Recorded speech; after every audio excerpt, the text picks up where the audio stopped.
Today, an FDA approval in HER2 positive early breast cancer, a fast track designation in triple negative breast cancer, and promising findings in HER2 positive breast cancer, ovarian cancer, and chronic lymphocytic leukemia.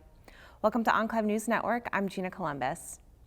The FDA has approved trastuzumab emtansine, also known as TDM1, for use as an adjuvant treatment of patients with HER2 positive early breast cancer who have residual invasive disease following neoadjuvant trastuzumab and chemotherapy. The approval is based on data from the phase 3 Catherine study, in which TDM1 reduced the risk of invasive disease recurrence or death by 50% versus trastuzumab in this setting. The 3-year invasive disease-free survival rate was 88.3% with TDM1 versus 77.0% with trastuzumab, leading to an absolute improvement of 11.3%. The IDFS benefit with TDM1 was upheld across key patient subgroups: operable disease at presentation, inoperable disease at presentation, negative hormone receptor status, positive HR status, trastuzumab as only anti-HER2 agent in the neoadjuvant setting, trastuzumab plus at least one anti-HER2 agent in the neoadjuvant setting, node-positive disease after neoadjuvant treatment, and node-negative disease after neoadjuvant treatment. The agency reviewed and approved the application under the Real-Time Oncology Review and Assessment Aid pilot programs. The approval occurred 12 weeks following completion of the submission of the application. Also in breast cancer, the FDA has granted a fast-track designation to the CCR5 antagonist leronlimab for use in combination with carboplatin for the treatment of patients with CCR5-positive metastatic triple-negative disease. The agent, which is given via injection, is being evaluated in clinical trials at sites that are initiating patient enrollment. The injection of the first patient with metastatic TNBC is expected to be imminent. Leronlimab is an investigational humanized IgG4 monoclonal antibody that blocks CCR5, which appears to play multiple roles with implications in HIV infection, tumor metastases, and immune signaling. The agent has also been granted a fast-track designation for use in combination with highly active antiretroviral therapy for patients with HIV infections. Prior data showed that CCR5 potentially plays a central role in tumor invasion and metastasis, and that increased CCR5 expression is an indicator of disease status in several cancers. Additionally, CCR5 blocking drugs can block tumor metastases in lab and preclinical models of aggressive breast and prostate cancers. The antibody-drug conjugate trastuzumab deruxtecan demonstrated encouraging responses in patients with unresectable and/or metastatic HER2-positive breast cancer that received prior treatment with trastuzumab emtansine, according to top-line findings from the phase 2 DESTINY-Breast01 study. The responses confirm the phase 1 data reported in an international, heavily pretreated HER2-positive breast cancer population.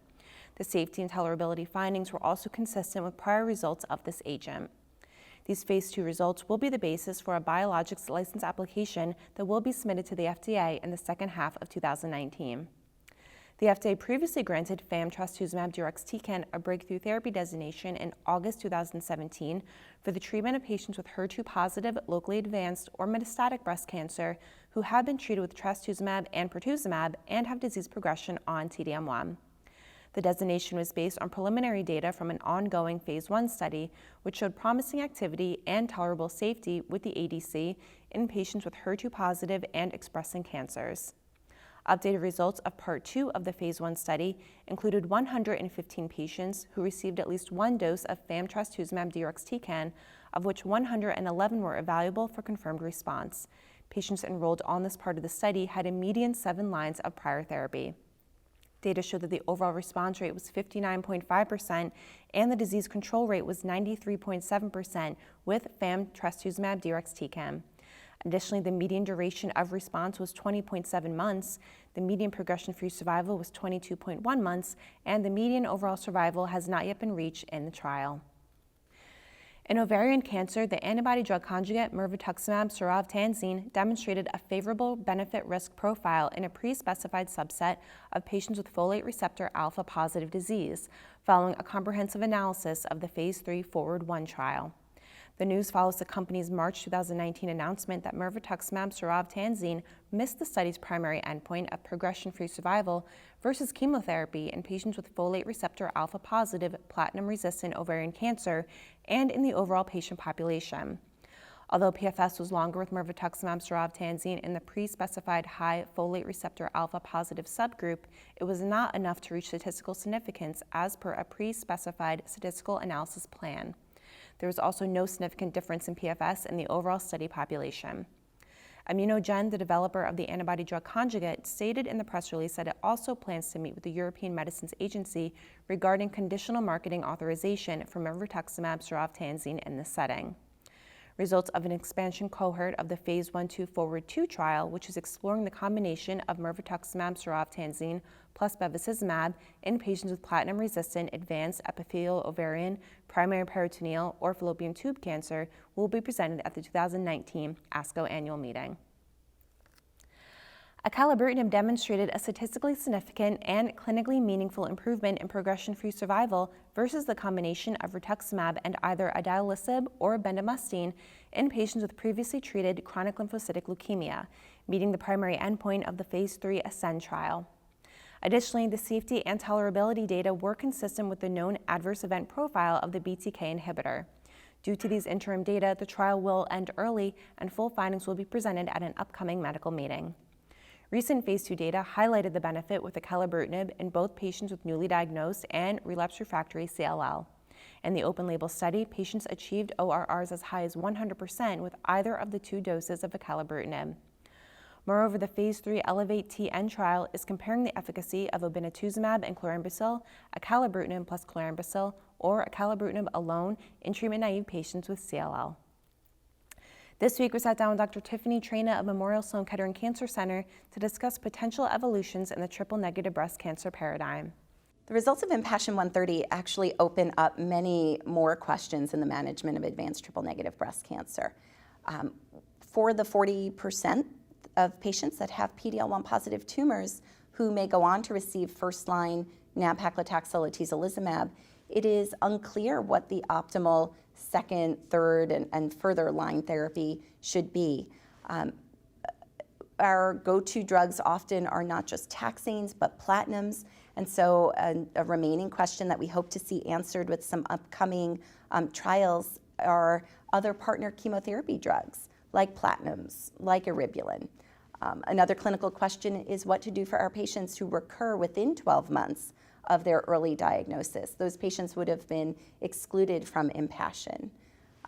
A question I think that remains unanswered is how we should manage patients with germline BRCA mutations. We have very compelling data for efficacy with a very manageable side effect profile with PARP inhibitors. So IMpassion130 cannot answer that for us. Neither can the other randomized trials of PARP inhibition alone, but there are ongoing studies to look at partnering PARP inhibition with checkpoint inhibitors. And I think that these are exciting data, but as we try to put this into context of the other active agents, including AKT inhibitors, androgen receptor antagonists, we just do not yet know the optimal sequence for these agents. I think we have some compelling data, hopefully coming soon, of other checkpoint inhibitors in combination with platinums and doublet chemotherapy, so that will be interesting to see. Also in partner with paclitaxel, not just albumin-bound paclitaxel. So that's worth keeping an eye on. I think the whole idea of moving this approach into earlier lines of therapy, adjuvant and neoadjuvant, will be of interest, right, when there's small volume disease around to hopefully help see more cures in triple-negative breast cancer. As I approach the treatment recommendations for a woman with metastatic triple-negative breast cancer, I envision needing really a platform of data. I now need to know her tumor's PD-L1 status. I need to know the germline BRCA status. I find it very interesting and important to have next-generation tumor sequencing because that may open up opportunity for other targeted therapies in development. We've seen some interesting data from 2 different trials looking at AKT inhibitors in triple-negative breast cancer.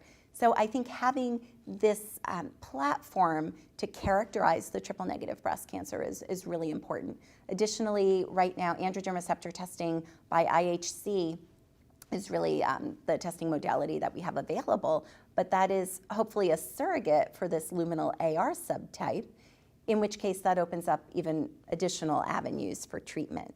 So at each decision point, we need to understand what is the signature of the triple-negative breast cancer to the best of our ability, and recognizing we always have cytotoxic chemotherapies. I'd like to see that we're able to have a bit more personalized decision-making based on biology of the disease. Looking ahead to the next 5 years in triple-negative breast cancer, I think we've seen such tremendous progress in the past 5 years, and so that is reason to be hopeful. With the Impassion 130 results, we now have our first indication in metastatic triple-negative breast cancer for an immune-directed therapy, and I would be hopeful that we see progress in incorporating those drugs earlier on in the disease course and treatment, such as the neoadjuvant and adjuvant setting. I would be encouraged to see what different combinations look like for our patients. I think, as I have mentioned, it's important to have next-gen sequencing and really tumor data over time to see how our optimal targeted therapies may change as well. That's all for today. Thank you for watching Enclave News Network. I'm Gina Columbus.